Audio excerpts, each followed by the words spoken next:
Kompressioonsidemed on hea alternatiiv kompressioonsukkadele, kui patsiendil on raskusi kompressioonsukka jalga tõmbamisega üle haavandi.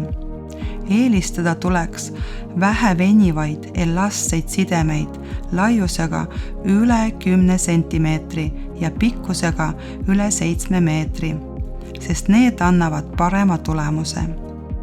Kui side tundub kare ja eritab nahka, võib sideme alla asetada puuvillase toru sideme, mida kasutatakse tavaliselt kipsi all.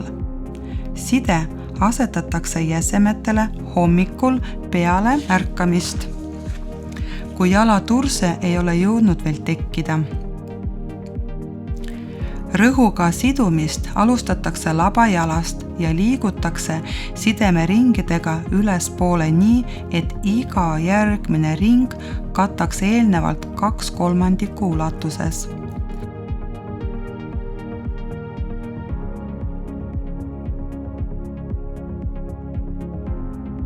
Viimane sidemering kinnitatakse plaastri abil. Sidemega kaasas olevaid haagikesi sideme kinnitamiseks kasutada ei tohi, sest need on ette nähtud vaid siderulli kinnitamiseks.